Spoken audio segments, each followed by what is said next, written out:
पर्यन्ताणं नमो सिद्धाणं नमो आयरीयाणं नमो वज्रायाणं नमो लोये सवसाहुणं सिद्धं शुद्धं परमिया जडेन्द्रवर्णेमि चन्द्रमकलङ्कं गुणरयणविभूषणोदयं जीवस्य परवड़ं वोच्छं पंच परमेष्ठी भगवान की जय।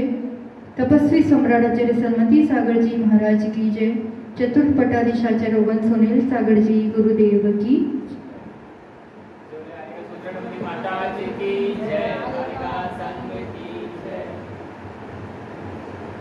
कोई व्यक्ति अगर भारी कर्जे में हो तो उसको शांति कब मिलेगी, सुकून कब मिलेगा?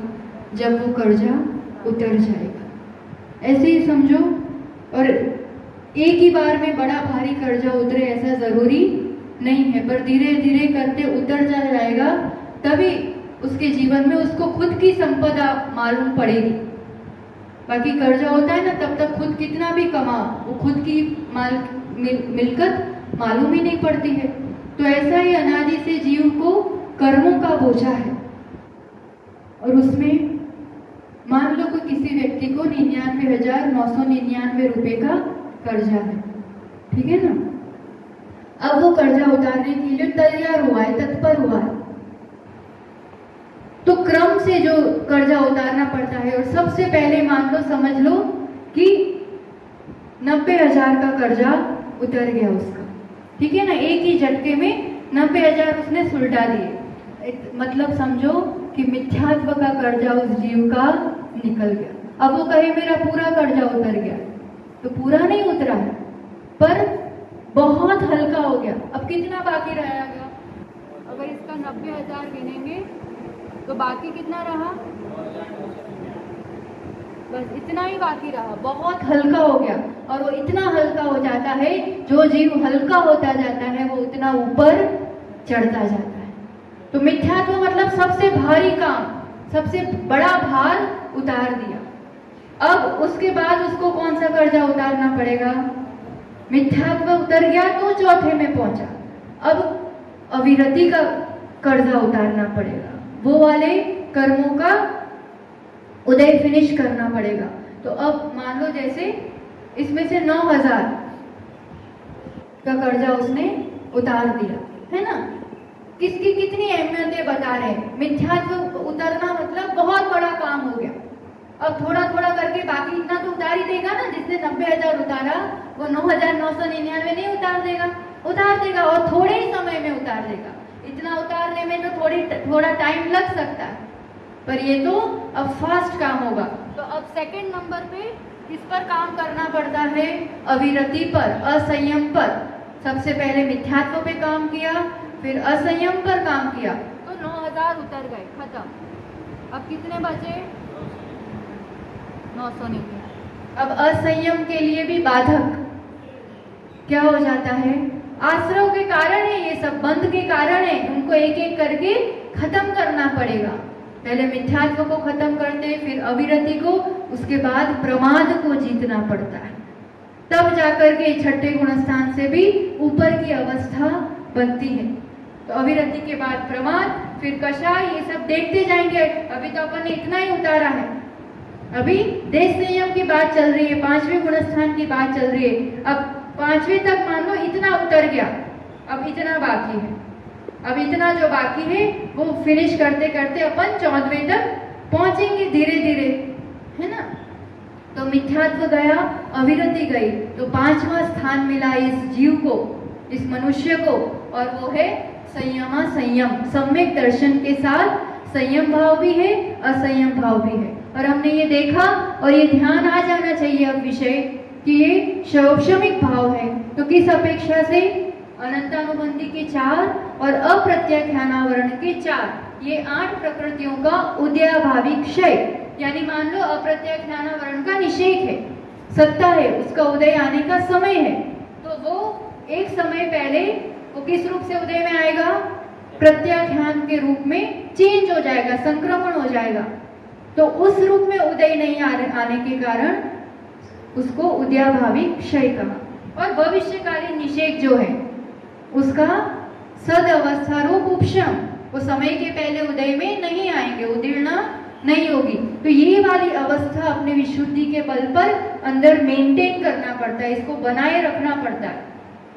और अंदर ये काम होता है तब बाहर के जो व्रत नियम संयम है तो पांचवा गुणस्थान कहा जाएगा। बाहर से मैं 16 का भोजन करती हूँ, मैं मंदिर जाती हूँ, मेरा अमुक त्याग है, अमुक ऐसा है, तो पांचवा गुणस्थान हो बहुत अच्छी बात है, पर हो ही ऐसा जरूरी नहीं है। अंतरंग से ये परिणति होती है तो बाहर में व्रत नियम संयम झलकता ही झलकता है, पर बाहर से कदाचित ओढ़ा हुआ हो और अंदर भेद विज्ञान नहीं हो, ये कर्जा उतरा नहीं है। बाहर से वो बड़ी गाड़ी में घूम रहा है दिखाने के लिए, पर अंदर आकुलता है, कर्जे का भार है। ये गुणस्थान बढ़ रहा है मतलब निराकुलता बढ़ रही है, निश्चिंतता बढ़ रही है, आनंद बढ़ रहा है, सुख बढ़ रहा है। ये गुणस्थान बढ़ता हुआ तो वो बढ़ेगा, तब तो वो ही तो उपलब्धि, और उपलब्धि भी क्या है? मिथ्या दृष्टि जीव चारों गतियों में दुखी है, और सम्यक दृष्टि जीव कदाचित नरक में भी है तो वो दुखी नहीं है। दुख है चारों तरफ, पर वो अंतरंग में अपनी आत्मानुभूति में है, वो अपने आनंद में है। इसलिए ये जितने गुणस्थान बढ़ रहे हैं मतलब कहीं ना कहीं निराकुलता, शांति, प्रसन्नता, अंतरंग आनंद, अंतरंग स्थिरता, ये सब बढ़ता जाता है। और ये बढ़ता है तो मैं अपने आप को भी कष्ट नहीं दूंगा, मेरे द्वारा किसी भी जीव को कष्ट नहीं होना चाहिए। तो फिर बाहर वो झलकेगा कि नहीं, अहिंसा, अणुव्रत आदि आप झलकेगा। तो ये अवस्था सम्यक दर्शन के साथ देश संयम आए, ऐसा कुछ अपना पुरुषार्थ होना चाहिए। और बाहर से भी देश संयम है, बहुत अच्छी बात है। कई लोग पूछते हैं और शंका भी रहती है, राजा शिव से भी वो मुमुक्षु टाइप के लोग आते हैं ना, तो पूछते हैं कि सम्यक पहले होना चाहिए कि चारित्र पहले होना चाहिए। सम्यक के बिना चारित्र तो जीरो कहलाता है, उससे क्या लाभ? तो आचार्य भगवंत एक उदाहरण देते हैं, कहते हैं कि एक जमीन आपको दिखी है, मिली है ना, और अभी चांद से पूरे के आप सक्षम हो कि इस जमीन को खरीद सकते हो, तो खरीद के बाउंड्री बना दो। क्या पता कौन दूसरा लेने वाला आ जाए, हो जाए तो जमीन ही हाथ से चली जाएगी। जमीन लेके बाउंड्री बना दो। एक बार जमीन हाथ में है, बाउंड्री बन गई है, तो कभी ना कभी तुम उस पे घर मकान बना दोगे। अगर उसकी राह देखते जाओगे कि अभी मकान बनाने के तो पैसे नहीं है, जमीन लेके क्या करूंगा, तो पैसे आ भी जाएंगे तो जमीन ही नहीं रहेगी। इसलिए कभी अवसर मिलता है, ऐसी संगति मिलती है, भाव बनता है, तो व्रत नियम की बाउंड्री बना दो, वो जमीन तो खरीद लो। उसमें चांसेस बहुत ज्यादा है कि सम्यक दर्शन बहुत जल्दी होगा, क्योंकि शोभशम तो चाहिए पहले, पापों से विरक्ति, पापों का मंद उदय। तो पापों का मंद उदय कब होगा? व्रत नियम संयम होंगे तो चांसेस ज्यादा है ना उसके। तो व्रत नियम संयम का मौका मिलता है तो ले लो, मना नहीं है। तुम राह देखते बैठोगे, जब सम्यक दर्शन होगा तब लूंगी, तो तुम्हें पता तो चलने नहीं वाला है कि तुम कब हो जाने वाला है। तो जो अवसर मिलता है लाभ उठा लो, पर पता होना चाहिए, और फिर परिणति वैसी होनी चाहिए। अंतरंग से ये पता चलते रहना चाहिए कि उठते जागते बैठते चलते फिरते मुझे आत्म जागृति है कि नहीं है। संसार में रहते हुए, गृहस्थी में रहते हुए भी ये परिणाम बन सकते हैं। माँ जब तक माँ नहीं बनी होती है तब तक युवा है, लड़की है, बालिका है, कहीं भी घूमती फिरती है, उसको इतना फिक्र नहीं है किसी चीज की। पर एक बार वो माँ बनती है, पुत्र को उत्पन्न करती है, तो कुछ भी काम करती होगी ना, रसोई का या घर का या बाहर जाएगी, कुछ भी, उसके बैक ऑफ माइंड बेटा क्या कर रहा है, बच्चा क्या कर रहा है। सो भी रहा होगा तो एक बार नजर तो कर ही लेगी कि सही है, और थोड़ा सा हिलेगा वो झूला या थोड़ा सा वया आवाज आए कि तुरंत संभाल लेगी। सब करते हुए ध्यान कहाँ है, बच्चा सही है कि नहीं रहता है। सब करते हुए भी, ऐसे सब काम करते हुए भी मैं आत्मा हूँ, ये बोध रह सकता है, वो जागृति रह सकती है। ध्यान, उपयोग, प्राथमिकता उसकी रहती है, और जरा सी आकुलता बढ़ती है, अंतरंग से थोड़ा सा व्यायाम होता है कि तुरंत उसको पहले 1 मिनट लगती है, उसको चुप कर देगी तो वापस काम करने लगेगी। तो उसको फिर शांत कर देते, एक अच्छे वचन से, अच्छे विचार से, चिंतन से स्थितिकरण करके वापस गृहस्थी के काम में लग जाते हैं। तो सब कुछ करते हुए भी ये दशा बनी रहे, ये अवस्था बनी रहे, ये बहुत बड़ी उपलब्धि है। और इसमें इस रूप से इन 8 कर्मों पे तो अपने ही परिणामों के बल पे काम किया हमने, और प्रत्याख्यान का उदय आ रहा है। तो प्रत्याख्यान वर्ण का उदय और इन 8 प्रकृतियों का उदयाभावी क्षय और सदअवस्था रूप उपशम, तो ये अंतरंग अवस्था हुई। कर्णान योग की अपेक्षा से ये पूरा वर्णन हुआ। केवली भगवान कहते हैं अंतरंग में ये अवस्था बनेगी तो ही आपका गुणस्थान की अपेक्षा 5वां कहा जाएगा। और फिर बाहर में क्या झलकता है, तो ये चरणान योग का विषय बन जाता है, पर अत्यंत डिटेल में नहीं लेंगे, पर फिर भी एक रूपरेखा, क्योंकि श्रावकाचार पढ़ते हो तो उसमें फिर आ ही जाता है पूरा कि किस रूप से उसका पालन करना चाहिए, क्या करना चाहिए। पर ऐसे देश संयमी के जीवन में 11 प्रतिमाएं, एक बढ़ने का क्रम, सीढ़ियां बताई है। 1 नंबर से 11 नंबर की प्रतिमाएं तक होती है, तब तक वो जीव देश संयम में 5वें गुणस्थान में कहलाता है। पहली प्रतिमा दर्शन प्रतिमा। ये दर्शन प्रतिमा से प्राय करके क्या समझते हैं कि भगवान का दर्शन कर लो तो ही पानी पियो, वरना कुछ नहीं लो। पर यहाँ दर्शन शब्द से सम्यक दर्शन लेना है। उसका सम्यक दर्शन इतना पक्का है, श्रद्धान बहुत पक्का है, और सम्यक आचरण है उसके जीवन में। अभक्ष नहीं खाएगा, सात व्यसन नहीं होंगे, अष्टमूल का बोल गुण का पालन करेगा। फिर उसके अंतर्गत आ ही जाता है अष्टमूल गुण के अंतर्गत कि पहले देव दर्शन करेगा, रात्रि भोजन त्याग करेगा, जीव दया पालन करेगा। तो अष्टमूल गुणों का पूरा प्रारंभ मतलब प्रयास, एक पूरा पुरुषार्थ, एक पूरा पालन, ये होती है प्राथमिक पहली अवस्था दर्शन प्रतिमा। फिर उसके अंतर्गत ये बता देते हैं कि हाँ, क्योंकि इतना एक चीज तो पक्का रहेगी, एक संकल्प तो जीवन में निभाए कि दर्शन करूंगा तभी कुछ पानी भी पीऊंगा, बाकी तब तक कुछ नहीं करूंगा। तो ये दर्शन प्रतिमा की अवस्था हो गई। इससे फिर विशुद्धि और बढ़ती है। ये संकल्प शक्ति बढ़ाने का मार्ग है। व्रत नियम संयम कब आते हैं? शक्ति तो आत्मा की है, पर कषायों से अभी आच्छादित है, इसलिए वैसी संगति। आप रागी द्वेषी के बीच में ही रहोगे, संसारियों के ही बीच में रहोगे तो मुश्किल है। जब ऐसी संगति बढ़ती है और फिर उस संगति के कारण विशुद्धि बढ़ती है, और विशुद्धि बढ़ती है तो संकल्प शक्ति बढ़ती है, और संकल्प शक्ति बढ़ती है तो फिर इन प्रतिमाओं में हम आगे बढ़ते जाते हैं। दर्शन प्रतिमा की विशुद्धि के साथ फिर व्रत प्रतिमा। व्रत यानी इसमें व्रत की ही बात है। 12 व्रत होते हैं उसके जीवन में, 12 तरह की बाउंड्रीज, 12 तरह का आचरण, पापों से बचने का उपाय। तो 5 पाप से बचेगा स्थूल रूप से, सूक्ष्म रूप से नहीं, त्रसजीव की अहिंसा के रूप में। तो 5 अणुव्रत, अहिंसा अणुव्रत यानी स्थूल हिंसा का, संकल्प हिंसा का त्याग। फिर सत्य अणुव्रत, जानबूझ के किसी का गलत हो, बुरा हो, इस रूप से झूठ नहीं बोलेगा, सत्य अणुव्रत। और चौरी अणुव्रत, चोरी वारी नहीं करेगा, वो किसी के बिना स्वामी की वस्तु उठाएगा नहीं, लेगा नहीं। फिर ब्रह्मचर्य अणुव्रत। तो ब्रह्मचर्य अणुव्रत है तो पूरा ब्रह्मचर्य नहीं है। मान लो गृहस्थ में उसने प्रवेश किया है, कदाचित श्रावक श्राविका का जीवन जी रहा है, तो फिर वो एक से जो बंधन है बस उसी के साथ रिश्ता, अन्यथा बाकी सभी के साथ भाई बहन जैसा व्यवहार, ब्रह्मचर्य अणुव्रत। और 5वां परिग्रह परिमाण, पूरा परिग्रह नहीं छुड़ा रहे हैं, पर सीमा तो कर लो, कितने घर, कितने बंगले, कितनी फैक्ट्री, कितना सोना, कितने कपड़े, मैक्सिमम रखो जितना रखना हो, पर फिर भी एक सीमा बनाओ ताकि पाप की सीमा बंध जाए, अरन गलन पाप नहीं लगे। और इतना तो व्यक्ति जिस अवस्था में अभी गृहस्थी में है कर ही सकता है। और 5 अणुव्रतों का पालन करने से काफी कुछ द्वार खुलता है आगे के लिए, पुण्य अर्जन भी होता है। और ऐसा श्रावक, अब ये श्रावक ही कहलाएगा, है ना। ये जो अभी अवस्था चल रही है, 4थे गुणस्थान, 5वें, 6ठे, ये सब अंतरात्मा अवस्था है। ये कर्जा उतरा ना सबसे बड़ा वाला, तो बहिरात्मा से वो अंतरात्मा कहलाता है। चौथे गुणस्थान वाला जगन्य रूप से अंतरात्मा, पहले बहिरात्मा था, बाहर ही बाहर दृष्टि थी, पर पदार्थों में ही दृष्टि थी।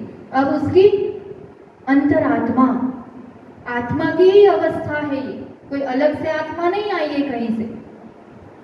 अब आत्मा की दृष्टि उस जीव के उपयोग अपने पर हो गया है, स्वयं के अंदर हो गया है।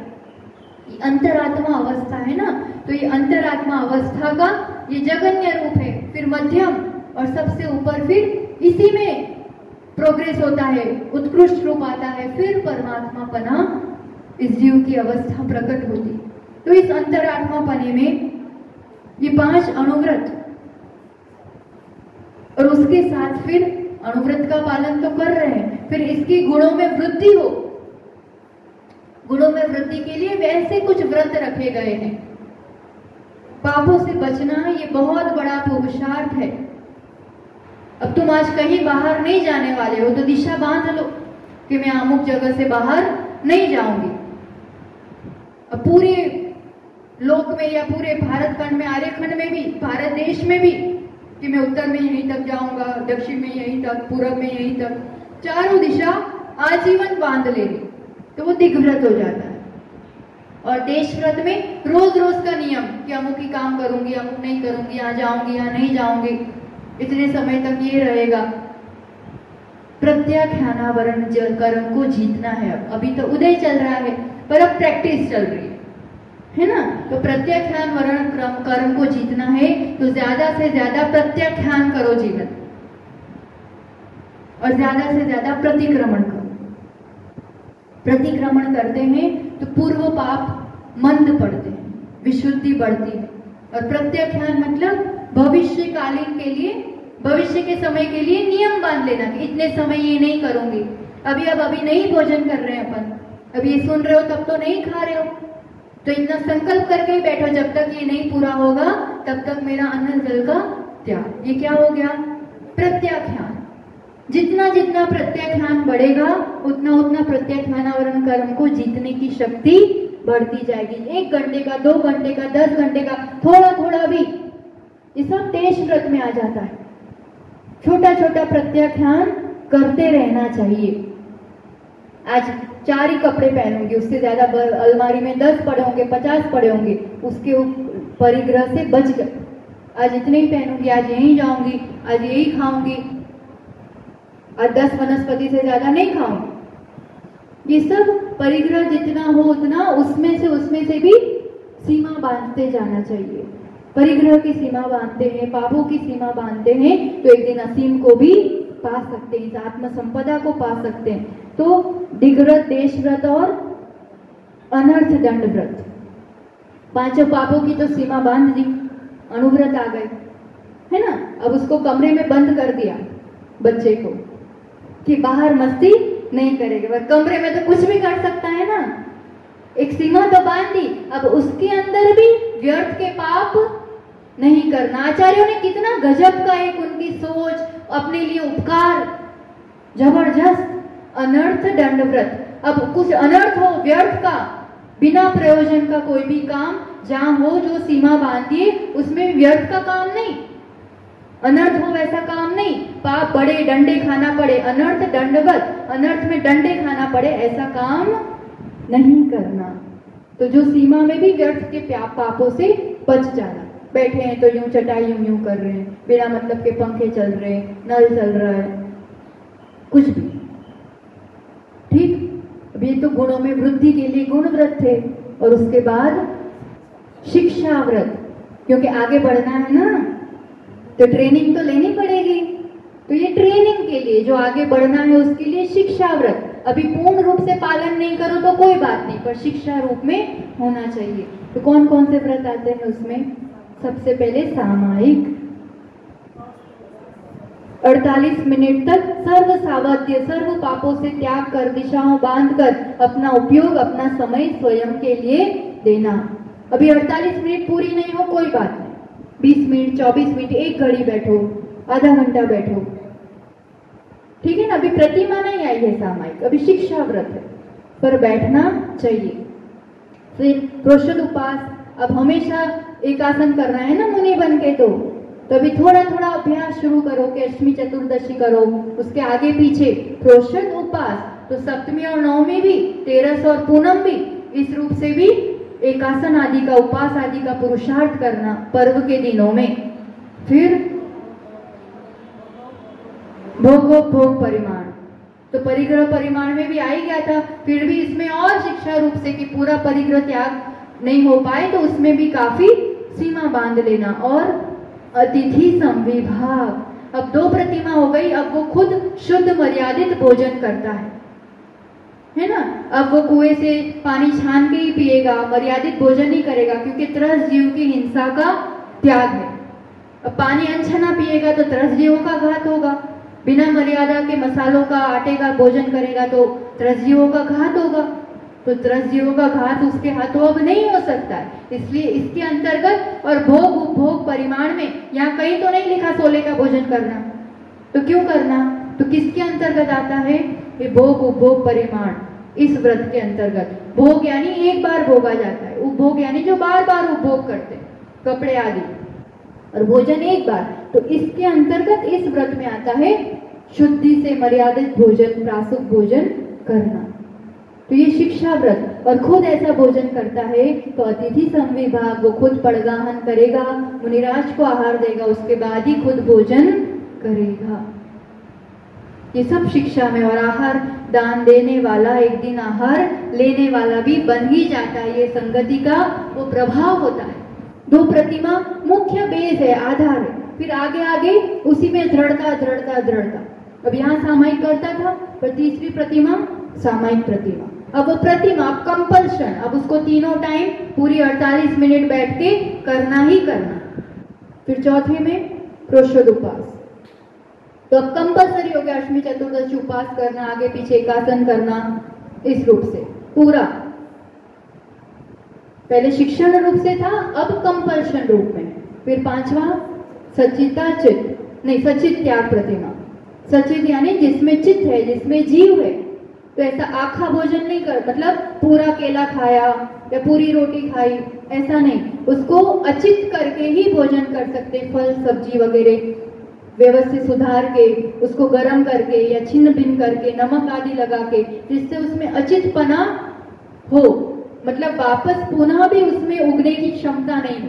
अपन कोई जीव तो नहीं खा रहे हैं, जो भी फल सब्जी उसमें जीव नहीं है ना, पर पूरा बीज नहीं खा सकते, जैसे बीज के साथ अमरूद नहीं खा सकते। अब आप समझ में आया, क्योंकि वो बीज में वापस पुनः उत्पत्ति की संभावना है, तो उस रूप से ये सचित है। अभी उसमें जीव नहीं है, पर जिसमें जीव उत्पत्ति की भी संभावना है तो वो सचित कहलाता है। तो ऐसे उसको अचित करके ही भोजन किया जाता है। अब ये सिर्फ छाना हुआ पानी नहीं पी सकता, गर्म किया हुआ, वैसा पूरा विश्व रूप से प्रासुक किया हुआ पानी ही उसको पीना पड़ेगा, ऐसा पूरा अचित करके। तो सचित त्याग प्रतिमा, फिर रात्रि भोजन त्याग प्रतिमा। अब रात्रि भुक्ति त्याग तो है ही उसका, तभी तो पहली प्रतिमा थी, तो श्रावक था कब से फिर। पर मान लो कोई गृहस्थी में है ना, तो खुद तो भोजन नहीं कर रहा है, पर कोई रात को 8 बजे आ रहा है, 8:30 बजे आ रहा है, 10 बजे आ रहा है, उसको बना के खिलाना पड़ रहा है, परोसना पड़ रहा है। तो अब ये प्रतिमा होने के बाद वो ये काम नहीं कर सकता। कृत कारित अनुमोदना से भी रात्रि भोजन का किसी रूप से काम नहीं होना, अनुमोदना रूप भी नहीं, परोसना रूप भी नहीं, पूछना रूप भी नहीं। ये प्रतिमा में तो नहीं, जब तक गृहस्थी का ऐसी जिम्मेदारी है तो ये प्रतिमा नहीं लेना, और ये प्रतिमा लेते हैं तो फिर पूरे रूप से पालन। कोई आ भी जाए तो आप पूछ नहीं सकते कि आप चाय पानी लोगे, नहीं, रात को कुछ भी नहीं, उसको वो किचन में कुछ करेगा भी नहीं, पूरा धर्म ध्यान में ही लगेगा। तो ये तो कौन सी हो गई, छठी। फिर 7वीं प्रतिमा बताओ, अभी तक की बताओ, पहली, दूसरी प्रोषद उपवास, सचेत, रात्रि भुक्ति त्याग। अब ब्रह्मचर्य व्रत, 7वीं प्रतिमा, पूर्ण ब्रह्मचर्य। अब टोटल गृहस्थी में भी जो था जिससे संबंध था, अब उससे भी नहीं, पूर्ण रूप से कृत कारित अनुमोदना से अब वो व्यक्ति किसी की शादी में भी इन्वॉल्व नहीं होगा, उसमें भी जाना नहीं, करना नहीं, कुछ नहीं, पूर्ण रूप से ब्रह्मचर्य। उसकी अनुमोदना भी नहीं कि बढ़िया रिश्ता कर दिया आपने तो अच्छा होगा बढ़िया, इतना भी नहीं, क्योंकि उसकी भी अनुमोदना में वो जो पाप करेंगे गृहस्थी में वो अपने ही माथे आएगा। इसलिए पूर्ण रूप से कृतकारित अनुमोदना रूप से भी पूर्ण ब्रह्मचर्य, 7वीं प्रतिमा।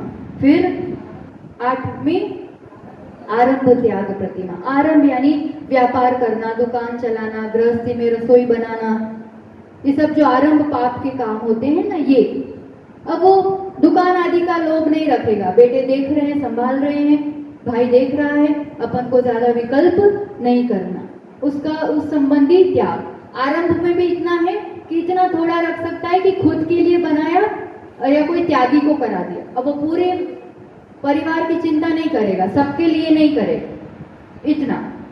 और वो घर में भी प्राय करके नहीं रहेगा, कोई चैत्यालय में रहेगा, कोई मंदिर में, या फिर साधु संगति, तो निमंत्रण से ही भोजन करने के लिए भी जाएंगे। ये सब 8वीं प्रतिमा से प्रारंभ होता है। फिर 9वीं में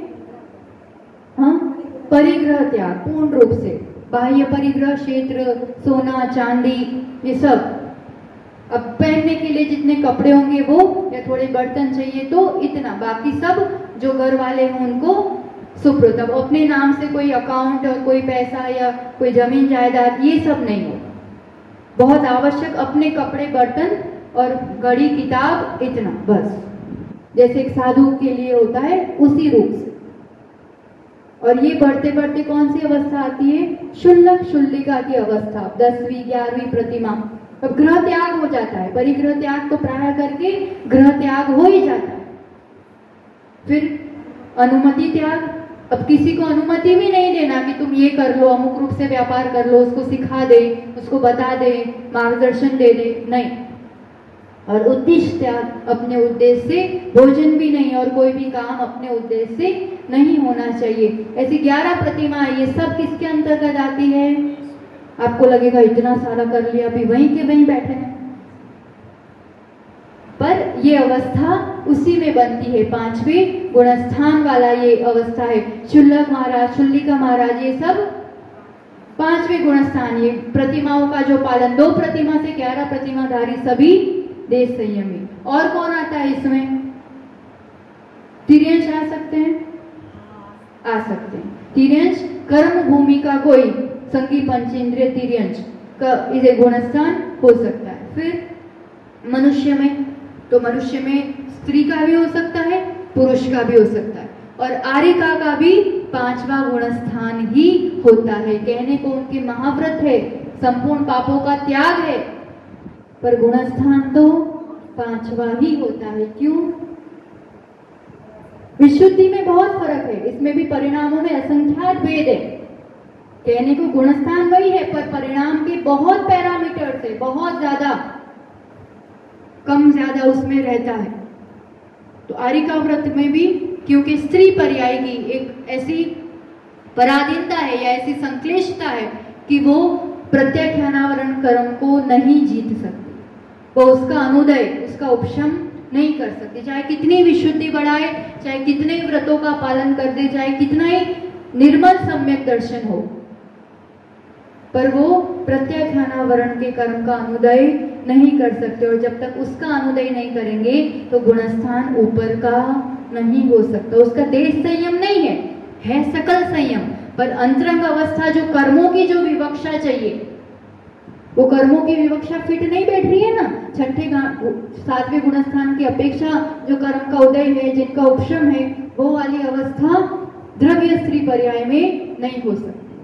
अंतरंग स्त्री वेदीय भाव वेद की बात अलग है ना। भाव वेद में तो स्त्री नपुंसक पुरुष कोई भी वेदी होगा, द्रव्य से पुरुष होगा तो ही अब वो 5वें गुणस्थान के ऊपर जा सकता है। यानी तिर्यंश की भी यहाँ डेडलाइन आ गई, अभी एंड पॉइंट। अब इसके ऊपर कौन जा सकता है? 5वें के ऊपर सिर्फ और सिर्फ मनुष्य, वो भी द्रव्यलिंगी पुरुष, अंतरंग से वेद कोई भी हो, है ना।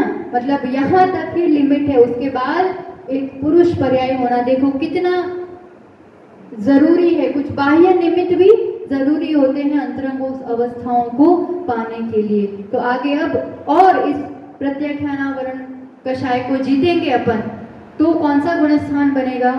5वें तक गुणस्थान हो गए। अब अपन एक बार 7वें तक पूरा देख लेते हैं, है ना। फिर जो भी जरूरी पॉइंट्स होंगे 1 से 7 तक वापस पूरे देखेंगे। फिर क्योंकि 8वें से पूरी विवक्षा वापस अलग ही प्रकार की बनेगी। तो अब कोई देश संयमी अब और पुरुषार्थ बढ़ाएगा, है ना, तो उसके जीवन में सकल संयम भी आ सकता है और आता है। प्रायः करके वो पुरुषार्थ करता है, विशुद्धि बढ़ाता है, धर्म ध्यान बढ़ाता है। तो कौन सा गुणस्थान आता है? 5वें से 7वां। 7वें से पहला आएगा 7वां, फिर नीचे उतरेगा 6ठे में। तो 7वां गुणस्थान यानी क्या नाम है उसका बताओ?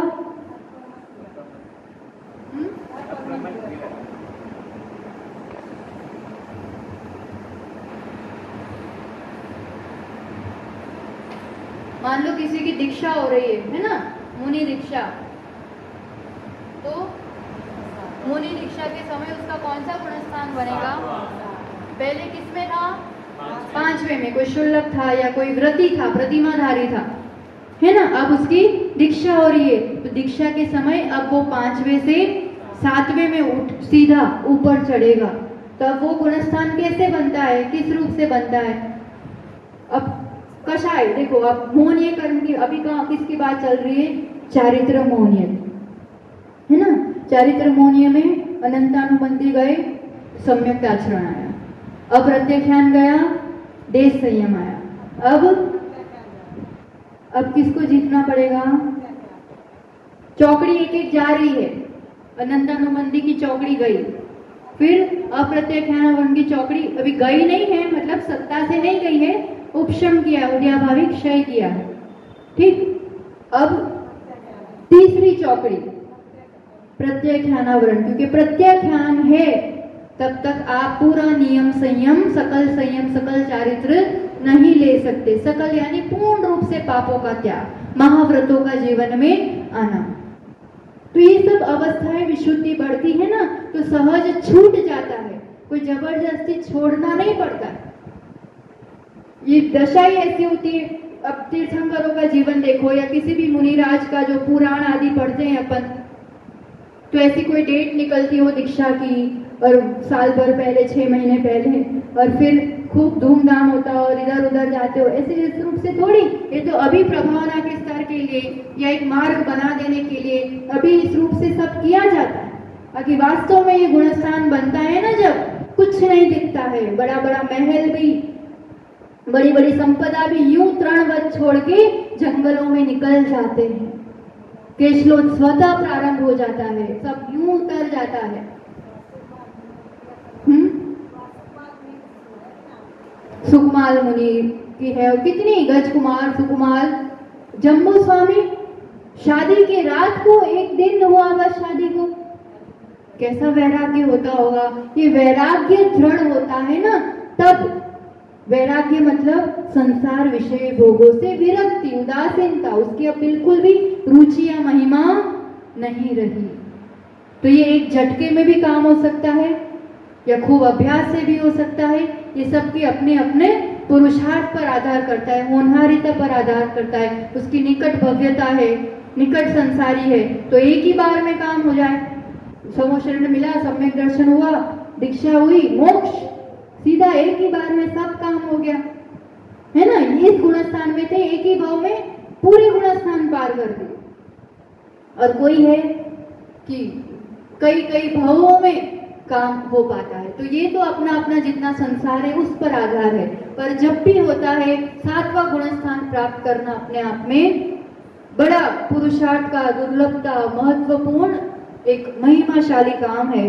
तो यहाँ अब अनंतानुबंधी, अप्रत्याख्यान और प्रत्याख्यानावरण, 4 + 4 8 + 4 12 की कषाय, 3 चौकड़ी फिनिश करनी पड़ेगी। अब बाकी कौन सी रही? अब चारित्र मोहनीय में कौन सी बाकी रही?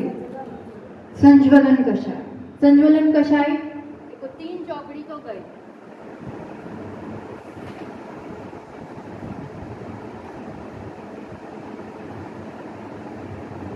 अनंतानुबंधी,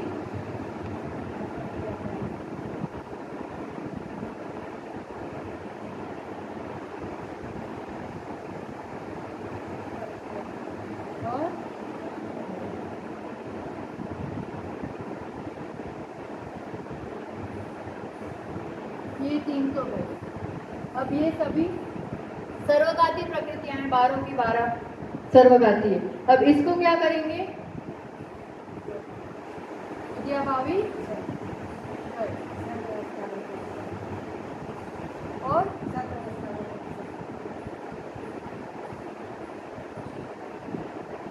अब ख्याल आया ना, शोभशम जहां भी होता है, जिस गुण की बात होती है उससे संबंधित कर्मों में उद्याभाविक क्षय और सदावस्था रूप उपशम होता है। सम्यक दर्शन की बात होगी तो अनंतानुबंधिर मिथ्यात्व सम्यक मिथ्यात्व उसका होगा। संयम असंयम की बात होगी तो उससे संबंधित कर्म प्रकृति होगा। अब चारित्र की बात हो रही है तो उससे संबंधित जिस गुण की बात होती है उसको घात करने वाले कर्मों में शोभशम होता है। शोभशम का अर्थ यही है कि सर्वघाती का उद्याभाविक क्षय सदावस्था रूप उपशम, पर जिसकी बात होगी उस अनुरूप कर्म प्रकृतियां ली जाएगी। सब में एक ही नहीं होती है ना। शोभशम सम्यक दर्शन में अलग कर्म प्रकृतियों का काम हुआ, ये शोभशम चारित्र की बात चल रही है तो उसमें चारित्र संबंधी कर्म प्रकृतियां आएंगी, ठीक है ना। अब ये छठे गुणस्थान में कौन सा होता है, शोभशम चारित्र, तो इनका सदावस्था रूप। अब बाकी कौन सी रही, संज्वलन और महाकषाय, ठीक है ना। अब संज्वलन कैसी प्रकृति है, देशघाती है कि सर्वघाती है, संज्वलन कषाय देशघाती प्रकृति है। पर ये देशघाती में भी सर्वघाती स्पर्धक भी है और देशघाती स्पर्धक भी है। स्पर्धक दोनों प्रकार के है ना। तो अब इन तीन के साथ संज्वलन के भी सर्वघाती स्पर्धकों का उद्याभाविक क्षय और सदावस्था रूप उपशम जरूरी है, क्योंकि इसके सर्वघाती पने से काम करेगा तो पूरा संयम प्रकट नहीं हो सकता है। तो यहाँ पर संज्वलन के देशघाती स्पर्धक का मंद उदय, बहुत मंद उदय, अत्यंत मंद उदय होता है तो सातवां गुणस्थान बनता है ना। तो इन सभी प्रकृतियों के साथ संज्वलन के सर्वघाती स्पर्धक, लिख लो इतना, फिर आज को विराम देंगे अपन लोग को। इतना लिख लो, शोभशम चारित्र सातवें गुणस्थान, छठे में भी यही होगा, बस छठे में यहाँ तीव्र उदय हो जाएगा। पर अभी अपन 5वें से 7वें में जा रहे हैं, तो 7वें में शोभशम, अभी यहाँ सम्यक दर्शन तो है ही, शोभशमिक होगा या शायिक होगा। सम्यक दर्शन के साथ अब शोभशम चारित्र भी है, तो चारित्र में अनंतानुबंधी की 4 प्लस अप्रत्याख्यानावरण 4 प्लस प्रत्याख्यानावरण 4 प्लस संज्वलन के सर्वघाती स्पर्धक, इन सबका क्या होगा, उद्याभाविक क्षय। तो अब किस रूप में उदय में आएगा, देशघाती रूप से, संज्वलन का देशघाती रूप से उदय में आएगा। और सदावस्था रूप उपशम तो बिठाए रखेंगे उसको। संज्वलन देशघाती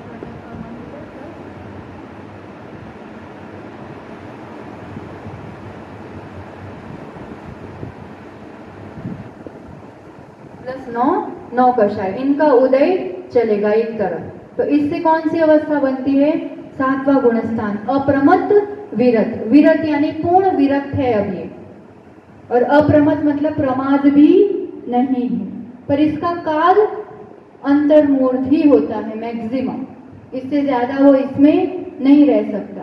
तो अब इससे अभी एकदम ऊपर भी नहीं चढ़ सकता, तो कहाँ जाएगा, छठे। यह सकल चारित्र मतलब पूर्ण महाव्रत है, 28 मूल गुण हैं जिनके जीवन में, दिगंबर अवस्था है, केशलोचारी सभी मूल गुणों का पालन करते हैं, है ना। ये दिगंबर अवस्था मुनिराज की दशा हुई।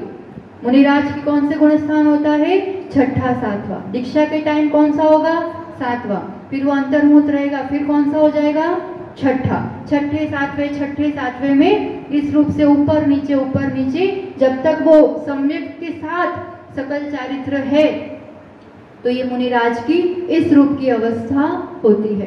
नीचे उतरेंगे तो अब नीचे क्यों उतरना हुआ, क्योंकि प्रमाद, प्रमत्त विरत, प्रमाद की थोड़ी सी एक उपस्थिति है, उसका प्रभाव है। चारित्र तो पूरा है पर अभी थोड़ा प्रमाद भी है। तो प्रमाद के साथ जो पूरा चारित्र होता है वो छठा गुणस्थान, और कंप्लीट अप्रमत्त अवस्था के साथ सकल चारित्र होता है वो अप्रमत्त विरत, सातवां गुणस्थान। तो छठे सातवें में इस अवस्था में क्या फर्क है? तो छठे में भी ये तो एक भी नहीं हो सकता है, ये तो पूरी ऐसी की ऐसी अवस्था रहेगी। बस इसमें फर्क पड़ेगा कि संज्वलन देशगाती स्पर्धक का तीव्र उदय, तीव्र उदय से होता है छठा गुणस्थान, मंद उदय से होता है सातवां गुणस्थान। ठीक, तो ये हो गया 7, और यहाँ पर तीव्र उदय करेंगे तो छठा गुणस्थान। इतना विषय हुआ ना। अब प्रमाद कौन कौन से होते हैं, और प्रमाद अब छठे गुणस्थान में प्रमत्त विरत कहा, तो ये प्रमत्त शब्द अंत दीपक है, यानी पहले गुणस्थान से यहाँ तक छठे तक प्रमाद सब जगह होता है। मुनिराजों को ही प्रमाद होता है, तो देश संयमी को नहीं था क्या? अविरत सम्यक दृष्टि को नहीं था? मिथ्यात्व में नहीं था? था। अब ये एंड पॉइंट है, अब इसके बाद प्रमाद नहीं होगा। तो इसमें बहुत डिटेल में थोड़ा मैथ्स के साथ पूरा आचार्य भगवंतों ने बताया है कि प्रमाद के कितने भंग और फिर उसको किस रूप से फाइंड किया जाए। अच्छा इंटरेस्टिंग गणित है, और वो एक आता है ना तो फिर बहुत सारी चीजों में वो काम भी आता है। तो अभी तो अपन उन 2 गाथाओं के साथ आज विराम देंगे, फिर कल वो पूरा उसका गणित वगैरह भी देखेंगे, प्रमाद के भंग और संख्या आदि सभी चीजें। छठे गुणस्थान के लिए आचार्यगण 32 नंबर की गाथा में कह रहे हैं, संजलन नो कसाया नुदयादो संजमो हवे जमहा मलजनन पमादो व्यतम हाहुपमत्त विरदोसो। संजलन नौ कसाय, संजलन कसाय संज्वलन, संज्वलन यानी जिसके साथ संयम ज्वलित रह सके, संयम को बाधा नहीं पहुंचाती है जो कसाय, पर संयम को बाधा नहीं पहुंचाती है, पर कर्म है, कषाय है, तो कुछ तो काम करती है। तो क्या काम करती है? कुछ अंश में प्रमाद उत्पन्न करती है, वो चंचलता है। इसलिए शब्द लिया है उन्होंने यहाँ पर संजन और 9 कषाय का उदय। तो संजमो हवे जमा, संयम हो सकता है, रहता है। मल जनन पमादो, पर वो क्या करता है?